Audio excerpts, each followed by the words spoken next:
Major funding for these broadcasts has been provided by grants from New York Community Bank, AmTrust Title Insurance Company, Perfect Building Maintenance, M&T Bank, Customers Bank, Marks Paneth LLP, Capital One Bank, Collins Building Services, Meridian Capital Group.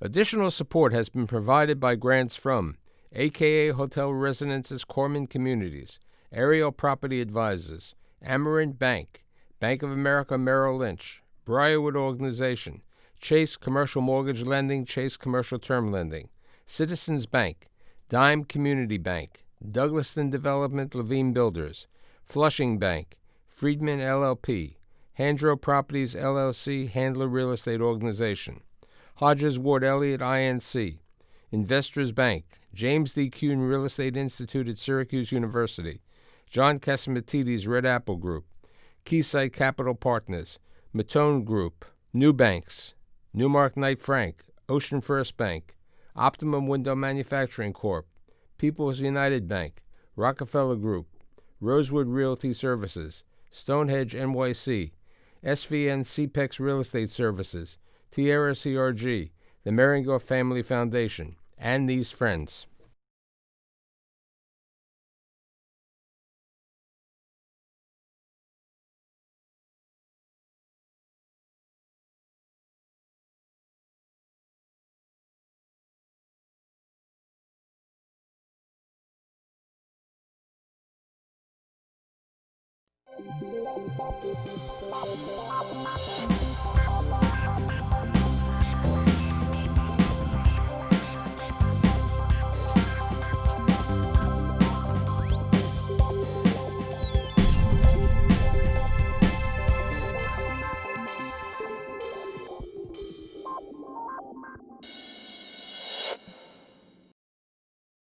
Whoa, what type of life is it to be involved with healthcare during a pandemic?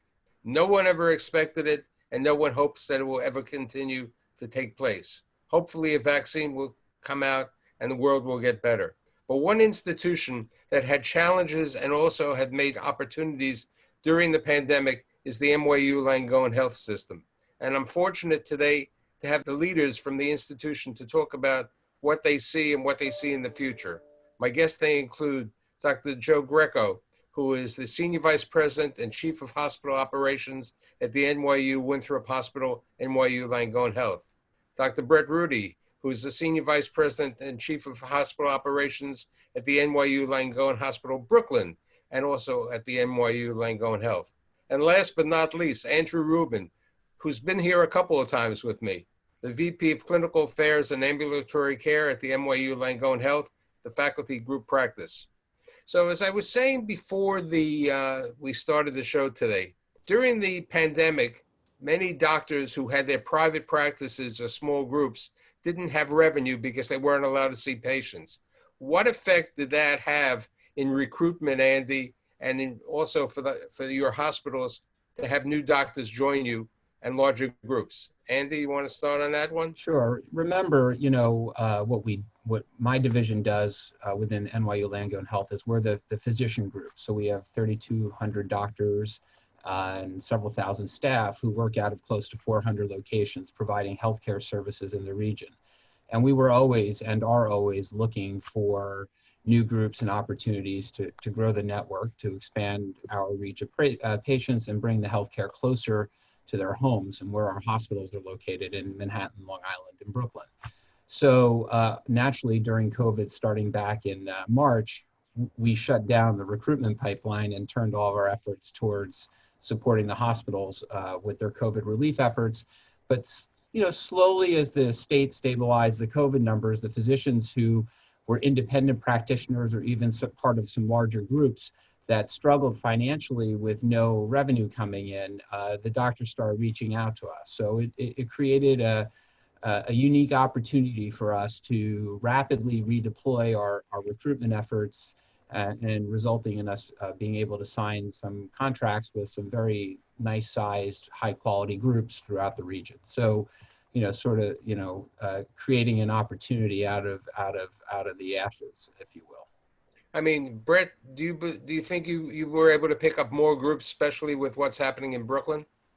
Working together with Andrew and Dr. Brotman, there are physicians that have been interested. We've also, it's been a bit of a double-edged sword because we have seen some more hospital-based physicians who have decided to leave the area, which has not been great, but has had some impact in certain areas. But we actually, interestingly, have been able to recruit a number of individuals as well into our trauma program, into our ICUs, also into our emergency departments. So luckily, we don't have many deficits, which we're very lucky coming out of a pandemic like this.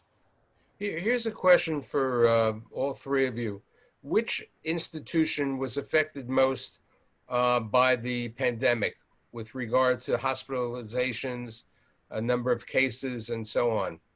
Joe? Yeah, all the institutions were affected equally. On the Winthrop campus or the Long Island campus, we were actually the first patient to get, we were the first hospital to get a COVID patient. And it quickly escalated from that point, and that was on March 6th. By April 9th, we were close to capacity at the hospital. And then from April 9th going forward, we slowly went down. I think what we saw on the Long Island campus was probably about a week or two behind what was happening in Manhattan and then in Brooklyn. So they all had a similar slope and trajectory, but just on different time frames. What was amazing, Michael, and sadly true, is that each hospital faced many of the same problems. So early on in the pandemic, we saw a big influx into our emergency departments that included both ill patients as well as what we would call more worried well. Within about 2 to 3 weeks, that really transitioned to most patients who were coming into the emergency room were really critically ill. So our institutions really did not only have to adjust to more patients, but we really had to adjust to an influx of critically ill patients that were requiring a prolonged hospital stay. So that really required each of the hospitals in the system also working closely with the ambulatory network because they provided a lot of assistance to us. We had to adjust to that and uptrain staff and change most of our staffing models to be able to meet that demand. Something that I noticed during my research, NYU had a telehealth program prior to the pandemic, but at that time, maybe there were 550 calls per day. How today are you looking at the telehealth and the virtual business with the changes that people don't want to go to the doctors and there's more work being done via the telehealth? How is it, Joe, how do you see that affecting the Winthrop market? Well, in terms of the telehealth, I'm going to let Andrew speak to that because much of the telehealth in terms of visits was in the ambulatory network. However, we're using telehealth in several other modalities. One is in virtual rounds, where we're able to actually work across the campuses, and I will say in the intensive care units, and actually have rounds across all 3 campuses with the leaders of the intensive care to better understand what was going on with the patients. And I think that's what led us to have incredibly low mortality rates during the height of COVID, because we had that cross-campus work together through telehealth.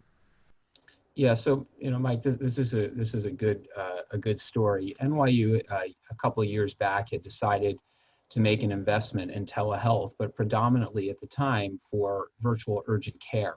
So with the proliferation of urgent care throughout the region and brick and mortar locations, we felt that landscape was fairly competitive. We have a couple of urgent care sites within our larger multi-specialty groups that we decided that we thought the best place for urgent care would be to do it virtually. So we had luckily built the infrastructure to be able to rapidly deploy telehealth, if you will, to our providers.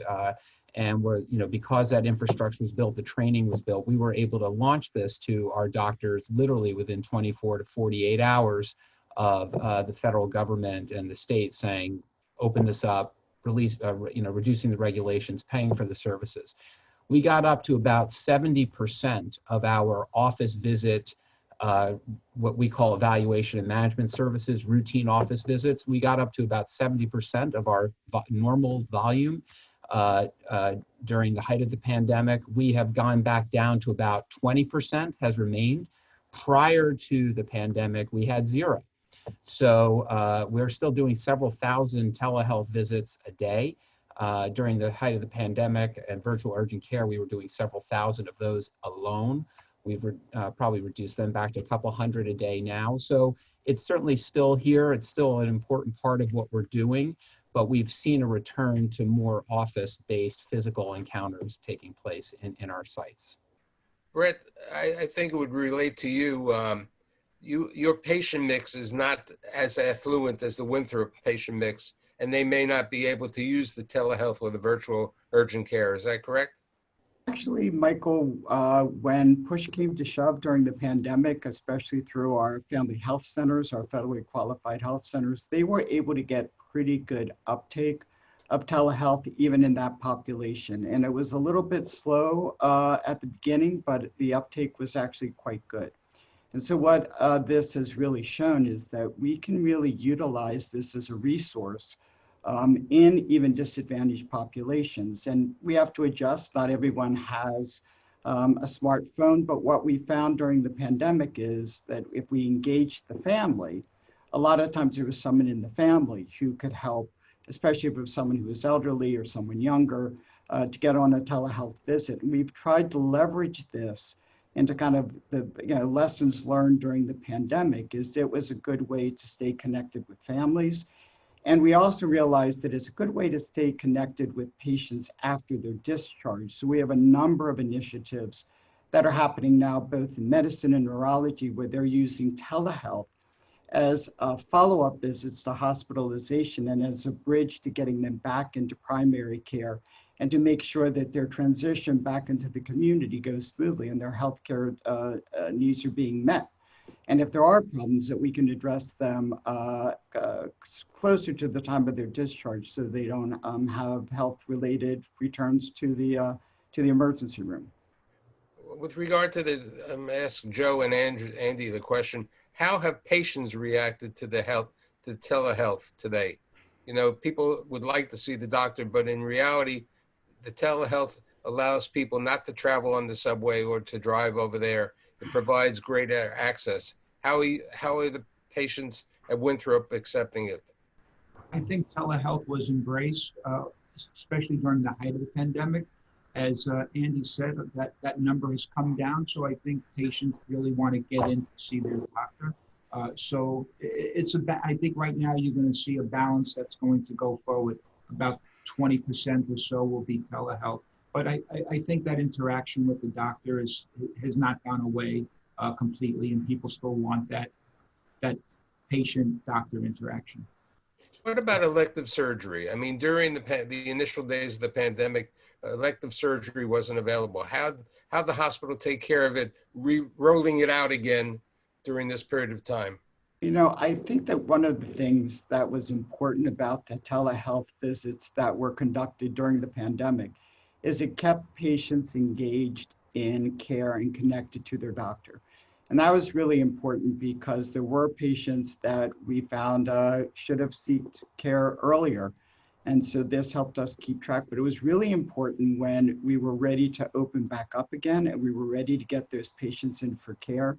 And it meant that patients were stayed connected to their doctor. We were able to get them in for surgery, and we ramped back up, quite frankly, pretty quickly to where we're back up to kind of pre-COVID levels in our operating rooms across campuses, and actually in some areas have actually exceeded where we were. So, but that staying connected to the patients was really critical to having that work well. Andrew, this is a question relating to you, and I noted that about a year ago, you moved let's say the call center or the follow-up center to Boynton Beach, Florida. It's like when people call American Express, they don't realize that the person might be in India or in China or a different place. how, and I know as a patient, as a friend, I enjoy the way that the call centers are working. How is that working out today? And how is the expansion increasing because of the people remaining in Florida today with regard to group practices? Many of the patients who were under Joe's care or at Langone in the city. So we're actually doing a lot of activity both in Florida, and then we open up a second location in Nevada in the next 2 weeks. So we take about 350,000 phone calls a month. Some of those bulk of those are for appointments, but we also make a lot of outbound phone calls. We have a team of 20 nurses working down there handling physician patient communications that normally would be handled in the office.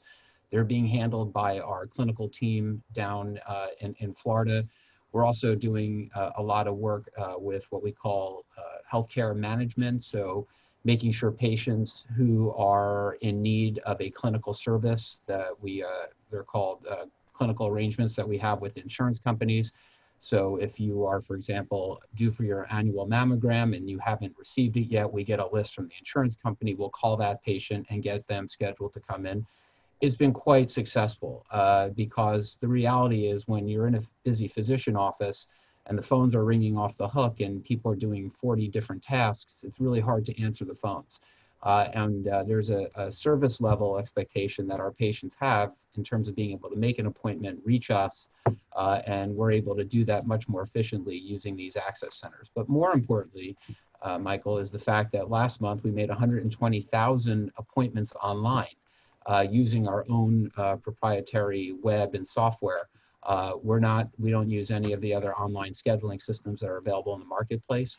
So every time a patient engages with us online, we're able to do that clearly most efficiently. And what people also don't realize is what you see online is exactly what our representatives in Florida, Nevada, or the practice see in terms of availability of the physicians. So you can make an appointment much easier and much less with much less hassle by just going online to do it. And our numbers spiked during COVID and have stayed high post returning to some sense of normal. Brett, this year I think you celebrated the anniversary of the Perlmutter Cancer Center opening up in Brooklyn. How, and you've also had an additional thing, I believe, with the minimally invasive surgeon, the cardiothoracic surgeon.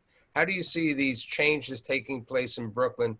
Has its effect with regard to, I hate to say, your competitors, your friends at Maimonides and your friends at Methodist and so on?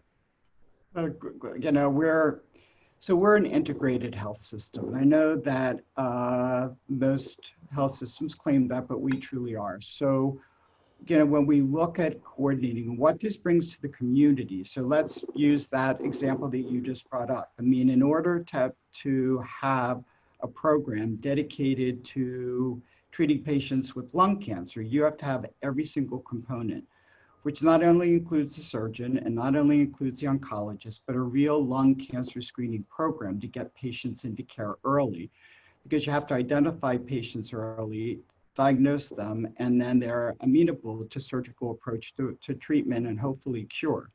So those components all have to be put together, and that's what we're working collaboratively with Perlmutter Cancer Center. We've started the program. It's just started in the family health centers, but it is something that I think will be unique, or I know will be unique in Brooklyn. And we're working on that in many different areas, not only in thoracic surgery, but in GI surgery and urologic surgery and cancer, because you really need to have early detection programs all through diagnosis, treatment, and follow-up. That includes both surgical, oncologic, and also radiation therapy. And what we're trying to do is do this collaboratively. So really a one-stop shop model where patients can see their oncologist, their surgeon, and their radiation oncologist in the same location and if needed at the same time.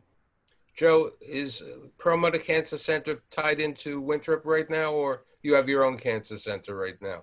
Oh, absolutely. Perlmutter is part of the integrated system here.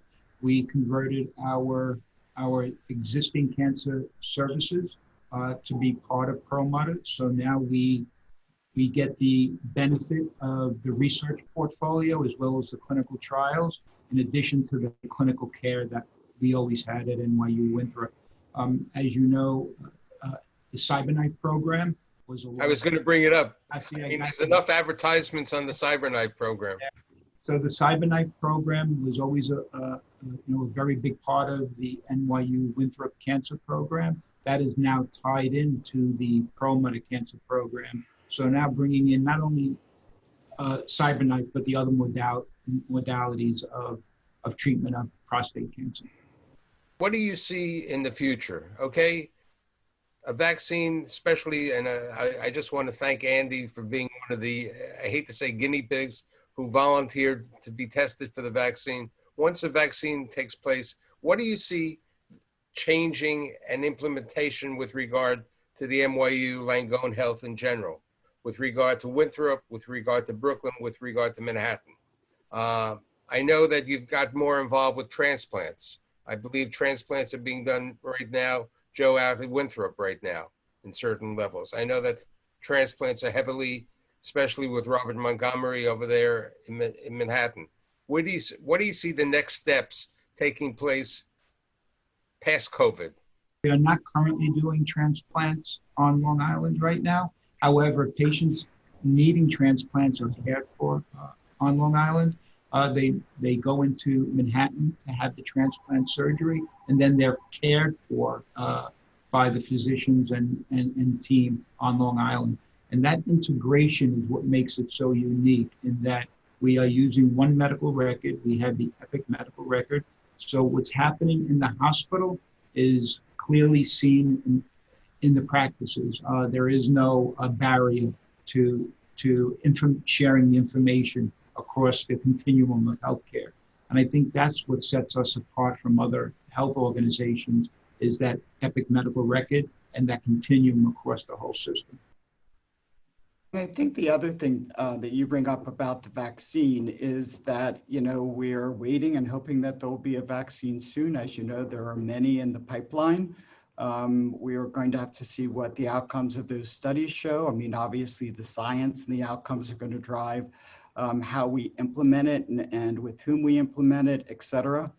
But we're working collaboratively across the system to say, how would we roll it out in many different scenarios so we're ready for it? I think, one of the things that helped us get through the pandemic and is going to help us get through the next year and two is that we think ahead. You got to plan ahead. You got to have many contingencies in place to know that.